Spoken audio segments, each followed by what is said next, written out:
ሰላም ሰላም ዝኸበርኩም ተኸታተልቲ ናይዛ ቻነል ከመይ ትውዕሉ ከመይ ተምስዩ ከመይ ተርፍዱ ከም ኣቆፃፅራ ሰዓትኩም ከመይ ኣለኹም ወድሓን መፃኹም ተኣቱ ከለኹም ከምቲ ልሙድ ላይክ እተው ተኺልኩም ሼር ግበሩ ሓደሽቲ ዝኾንኩም ከዓ ቤተሰብ ኩኑ ሰብስክራይብ ግበሩ ዳውልኩ ሓፂር ትምህርቲ ከዓ ሎማዓልቲ ክንሪኢና ፕሪፖዚሽን እንታይ ምዃኑ ክንሪኢና ሎማዓልቲ ቅድሚ ሕጂ ንሪኢናዮ ነርና ኢና ብትግርኛ ፕሪፖዚሽን መስተዋድድ እዩ ዝበሃል በአማርኛ ደግሞ ቅድመ ሁኔታ ነው የሚባለው ማለት ይባላል። ሰላም ሰላም ብያለሁ። በመላ ለምትገኙ ኤርትራውያንና ኢትዮጵያውያን እንኳን ደህና መጣችሁ ወደ እንግሊሽ ትግርኛ አማርኛ ቻናል እና ስትገቡ እንደተለመደ ማድረግ አትርሱ። የምትችሉትን አድርጉ እያልኩ እንደ ሰዓታችሁ አቆጣጠር ደግሞ ሰላም ብያለሁ። ሰላማችሁ ብዝት ትርፍ ይበልልኝ እያልኩ ወደ ትምህርቱ አጠር ያለ ትምህርት ይዤ መጥቻለሁ። ፕሪፖዚሽን ከአሁን በፊት ተምረው ነው ነበር፣ ድጋሜ ነው እና አት፣ ኦን፣ ኢን ፕሪፖዚሽን ብዙ ናቸው። ፕሪፖዚሽን ብዙሓት እዮም። ከብዙዎቹ ሶስት እናያለን ዛሬ። ፕሪፖዚሽን ክበሃል ከሎ ብዙሓት እንዲዮም ካብቶም ብዙሓት ግን ተም ሰለስተ ብዙሕ ጊዜ እንጥቀመሎም ብዙ ጊዜ የምንጠቀምባቸው ዛሬ እናያለን ማለት ነው። ፕሪፖዚሽን በአማርኛ ቅድመ ሁኔታ ማለት ነው። በትግርኛ መስተዋደድ፣ መስተጻምር ወዘተ ማለት ነው። አት ይላል ነምበር ዋን። አት ይታያቸዋል እዚህ ጋር። አት መቼ እንጠቀምበታለን? ከታይም ጋር ምስ መዓስ እንጥቀመሉ? ምስ ታይም ማለት ጊዜ ማለት ነው። ጊዜ ሰዓት ማለት ነው። ለምሳሌ አት 8 ኦክሎክ፣ አት 1 ኦክሎክ፣ አት 7 ኦክሎክ ሁሉ ጊዜ ሰዓት ስንናገር አት እያልን እንሄዳለን። ሁሉ ጊዜ ምስ ሰዓት ክንዛረብ ከለና ሰዓት እንደዚህ ሰዓት እንደዚህ ስንት ሰዓት ስንነጋገር ሁሉ ጊዜ አት እንጠቀምበታለን ማለት ነው። አት 1 ኦክሎክ፣ አት 2 ኦክሎክ፣ አት 3 ኦክሎክ፣ አት 10 ኦክሎክ፣ አት 11 ኦክሎክ፣ አት 12 ኦክሎክ አት እያልን ሰዓታችንን እነግራለን። I will wait you at 7 o'clock. 7 ሰዓት እጠብቅሃለሁ። ሰዓት 7 እስክጽበየካ come to my house at 7 o'clock. ወደ ቤቴ 7 ሰዓት ና። ሰዓት 7 እንገዛይና አት። ኦኬ። ሌላ አት ከናይት ጋር፣ ናይት ምሽት ማለት ነው፣ ማታ ማለት ነው። ናይት ከናይት ጋር ደግሞ እንጠቀማለን። አት ናይት እንላለን። አት ናይት አሁን ናይት ስናወራ አት ናይት ነው የምንለው እንጂ ኢን ናይት ኦን ናይት አይባልም። አት ናይት። ኦኬ። አት ናይት come on at night. Okay. We can meet at night. ማታ መገናኘት እንችላለን።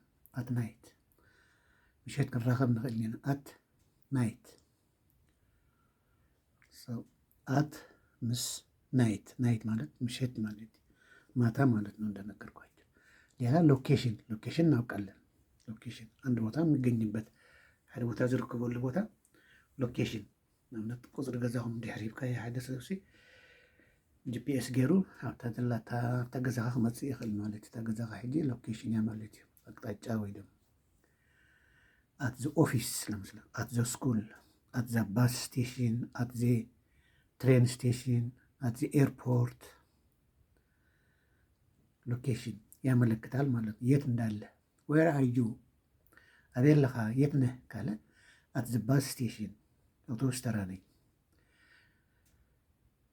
እንደ አውቶቡስ ኣለኹ ትብሎ ኣለኻ ማለት ወይ ደግሞ ኣብ ባቡር ጣብያ አም አት ዘ ትሬን ስቴሽን እንላለን። አት ዘ ኦፊስ እንላለን ማለት ነው። አት ስኩል ዌር አር ዩ አለ። ኦኬ። ስለዚህ አት ከጊዜ ከማታ፣ ሎኬሽን ደግሞ ቦታ፣ የት ቦታ እንዳለ። ወደ ኦን እንሄዳለን። ኦን ማለት ቀጥተኛ ትርጉሙ በላይ ማለት ነው። በላይ ለምሳሌ ይሄ እስክሪብቶ ይታያቸዋል። ኦን ማይ ሃንድ አለ ማለት ነው። ኦን ማይ ሃንድ ይሄ የምናውቀው በዚህ ነው። እዚህ ላይ ግን ብዙ ትርጉም እንዳለው ዴይስ ይላል ከቀኖች ጋር ኦን ማንዴይ፣ ኦን ቱስዴይ፣ ኦን ዌንስዴይ፣ ኦን ፍራይዴይ፣ ኦን ሳተርዴይ፣ ኦን ፍራይዴይ፣ ሳተርዴይ ኤንድ ሳንዴይ ከሰኞ እስከ እሁድ ያሉትን ሁል ጊዜ ኦን ይወስዳሉ ማለት ነው። ኦን ኢን ማንዴይ አይባልኒ፣ ኢን ቱስዴይ አይባልኒ። ሁል ጊዜ ምንድን ነው የምንለው? ኦን። ለምንድን ነው ኦን የምንለው? ኦን ማንዴይ የምንለው ነው የተወሰነ ቀን ስለሆነ ማለት ነው። ኦን ማንዴይ። ኢን ስንል ከሁለት ወይ ሶስት አራት ከዚያ በላይ ሊሆን ይችላሉ፣ አይታወቅም ማለት ነው። ቆይ እንመጣበታለን። ኢን ስለዚህ ኦን ከደይ እስከ ቀኖች ጋር ከሰኞ እስከ እሁድ ያሉት ኦን ይወስዳሉ። ሌላ ከወሮች ጋር ዴትስ ይላል።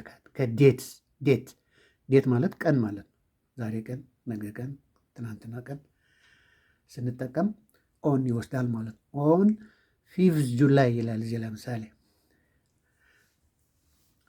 ሐምሌ 15 ለማለት አሁን የምንወስዳለን የተወሰነ ቀን ስለሆነ የተወሰነ ቀን ሐምሌ 31 ቀን ነው ያለው በአውሮፓ አቆጣጠር። አሁን ግን የተወሰነ ቀን ስለሆነ 15 ስላለን ቀን ስለነገረን ኦን እንጠቀምበታለን። ይሄ 15 ከሌለ ግን ኢን ነው የምንጠቀምበት። እዚህ ጋር እንመጣለን፣ እዚህ ጋር እንረዳለን። እዚህ ጋር አሁን ኦን የምንለው መቼ ነው? ቀኑ ዴት ከተነገረን ማለት ነው። መዓልቲ እንድሕር ተነጊርና ዕለት እንድሕር ተነጊርና ኦን ንጥቀም። ሐምሌ 15 ይብለና ኣሎ እዚ ሐምሌ ጥራሕ እንተዝኸውን ነይሩ 15 ተዘይህሉ ኢን ተጠቐምና ነርና ማለት እዩ። ምክንያቱ ካብ 31 መዓልትስ ኣብ ሓንቲ መዓልቲ ወይ ዕለት 1 ወይ ዕለት 2 ወይ ዕለት 3 ምዃና ኣይትፍለጥን እያ ማለት እዩ። እዚኣ ግን ውስንቲ ስለዝኾነት ዕለት 15 ስለዝኾነት ኦን ንጥቀም ማለት ገባችሁ? ኦን የምንለውበት ምክንያት 15 ከ31 ቀኖች 15ኛ ቀን ስለነገረን ኦን እንጠቀምበታለን። ግን ሐምሌ 31 ቀን ያለው ይሄ 15 የሚለው ከሌለ ኢን ጁላይ እንላለን። ሐምሌ ውስጥ የትኛው ቀን ሐምሌ አይታወቅም። ኦኬ ደይ ይላል እዚህ ጋር ደይስ ይላል። ብዙ ስለሆኑ ሰኞ፣ ማክሰኞ፣ ሮብ፣ ሐሙስ፣ ዓርብ፣ ቅዳሜ፣ እሁድ ስለሆኑ ደይስ ብለናል። እዚህ ጋር ደይ ብለናል። አንድ ቀን ኦን ማንዴይ ሁል ጊዜ ኢን ማንዴይ አት ማንዴይ አይባልም። ሁል ጊዜ ታይና ንብል ኦን ማንዴይ፣ ኦን ቱስዴይ፣ ኦን ዌንስዴይ ወዘተ። እዚህ ጋር ስንመጣ ኢን ማለት ውስጥ ማለት ነው። አንድ ነገር ውስጥ አም ኢን ደ ሃውስ እንላለን ወይ አም ኢን ዚ ባስ እንላለን። እዚህ ላይ ደግሞ ሌላ ትርጉሙ ኢን አሁን ውሱን ስላልሆነ ኢን የምንጠቀምበት ለምሳሌ 4 ወቅቶች አሉ። 4 ወቅቶች አሉ አይደለ? ክረምት፣ በጋ፣ መኸር ምናምን የሚባሉ 4 ወቅቶች አሉ አይደለ? አሁን ወቅቶች ስንጠቅስ ሁል ጊዜ ምንድን እንደምንጠቀም ኢን ነው የምንጠቀም። አሁን ክረምት ሲባል 3 ወር ነው ያለ ክረምት። ከ3 ወሩ በአንድ ቀን ስለማይታወቅ ኢን ሳመር እንላለን። 3 ወር አለ ሳመር፣ ሐምሌ፣ ነሐሴ፣ መስከረም ሳመር ነው። ኦኬ ከዚያ በኋላ ያለ ቀን ደግሞ ወር ደግሞ ሌላ ወቅት ነው። ከዚያ በኋላ 4 ሌላ ወቅት ነው። ከዚያ በኋላ 4 ወቅት ሌላ ሲዝን ነው ማለት። ሲዝን ማለት ወቅት ማለት ወቅቲ ማለት በትግርኛ ያው አማርኛም ወቅት ነው። ሐምሌ፣ ነሐሴ፣ መስከረም እዮም 3 ክረምቲ እንድሕር ተባሂሎም እሱም ዝሓለፈ እንታይ ይመፅእ? ቀውዒ ድሕሪኡ ድሕሪ ቀውዒ ምስ ሓለፈ ከዓ ሓጋይ ይመፅእ። ሓጋይ ምስ ሓለፈ ከዓ ፀደይ ይመፅእ። ድሕሪኡ ናብ ክረምቲ ይምለስ ማለት እዩ።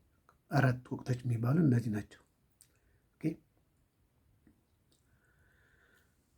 ክረምት፣ መኸር፣ በጋ፣ 3ኛ 4ኛ ምንድን ነው የሚባል? ፀደይ የሚባለው በአማርኛ በትግርኛ። ኦኬ ስለዚህ ምን እንጠቀማለን? ከሲዝኖች ጋር ምን እንጠቀማለን? ኢን ኦን አት አንጠቀምም። ሳመር፣ ዊንተር፣ ስፕሪንግ፣ ኦተምን የሚባሉ 4 ወቅቶች ሁል ጊዜ ኢን እንጠቀምበታለን።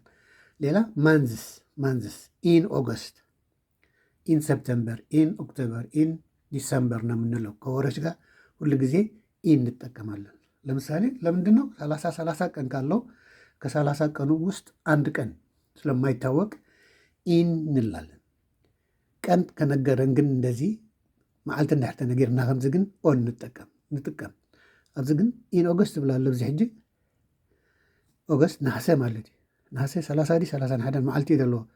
ኣብይ ምዃኑ ስለ ዘይፍለጥ ግን ኣብ ናሕሰ ውሽጢ ምዃኑ ጥራሕ ንፈልጥ ኣለና እምበር ዕለት ኣይንፈልጣን ኢና። ኣብዚ ወርሒ ናሕሰ ምዃና ጥራሕ ኢና ንፈልጥ ኣለና። ኣብ ናሕሰ ንራኸብ ተይልካ አንድ ሰው ናሕሴ እንገናኝ ካለ አንድ ሰው መቼ ቀን መሆኑ አይታወቅም አይደል? ስለዚህ ኢን እንላለን። ኢን ሳመር ይላል። 3 ወር አለ እዚህ ጋር ሳመር 3 ወር ነው ያለው። ሳመር እንገናኝ ካለ አንድ ሰው በየትኛው ሳመር አይታወቅም። ስለዚህ ኢን እንጠቀምበታለን። እዚህ ጋር ደግሞ ይርስ ዓመት 2025 12 ወር ነው ያለው አይደል? በየትኛው ወር አይታወቅም። መጀመሪያ ወር ነው፣ ጥር ነው፣ ለካቲት ነው፣ መጋቢት ነው፣ ሚያዝያ ነው፣ ግንቦት ነው፣ ሰኔ ነው፣ አይታወቅም። ስለዚህ የምንጠቀማለን ኢን። እዚህ ጋር ቀን ቢኖር ኖሮ ኦን እንላለን። ቀን ከሌለ ግን 2015 አሁን 2015 ስንት ወር ነው ያለው? 12 ወር። በየትኛው ወር መሆነ ስለማናውቀው በየናይ ወርሒ ምዃኑ ስለዚህ ንፈልጦ ኢን ንጥቀም ማለት እዩ። ኦኬ።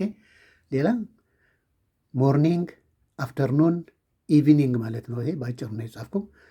ሞርኒንግ፣ አፍተርኑን፣ ኢቪኒንግ፣ ንግሆ፣ ድሕሪ ቀትሪ፣ ምሸት፣ ጠዋት፣ ከሰዓት በኋላ፣ ማታ። ሁሉ ጊዜ ሞርኒንግ ስንል፣ አፍተርኑን ስንል፣ ኢቪኒንግ ስንል ኢን እንጠቀምበታል። የታወቀ አይደለም። ማታ እንገናኝ ካለ አንድ ሰው ስንት ሰዓት ስለማይታወቅ ኢን እንላለን። ከሰዓት በኋላ ወይ ደግሞ ጠዋት እንገናኝ ካለ ጠዋት፣ አሁን ከጠዋት እስከ እኩለ ቀን ያለው ጠዋት ነው የሚባለው። በየትኛው ሰዓት መሆኑ ስለማይታወቅ ኢን እንጠቀምበታለን ማለት ነው። ኢን ግልጽ ነው መሰለኝ። ጥያቄ ካላችሁ ያልገባችሁ ካላችሁ በኮመንት መስጫ ጥያቄያችሁን ወይ ያልገባችሁን ጻፉ፣ መልስላችኋለሁ። እኔም በኮመንታችሁ መሰረት መልስላችኋለሁ። የተረዳእኩም ተልዩ ኣብ ኮሜንት ቦታ ጻሓፉ እሞ ኣብኡ ክፅሕፈልኩም እያ መልሲ እዛ ጽፍላችኋለሁ። በተረፈ ለዛሬ የነበረን አጠር ያለ ትምህርት ይህን ይመስላል። ሌላ ቀን እስከምንገናኝ በያላችሁበት ቦታ ሰላምና ጤና ለእናንተ። አመሰግናለሁ። ደህና ዋሉ፣ ደህና አደሩልኝ። እንደ ሰዓታችሁ አቆጣጠር። ቻው ቻው።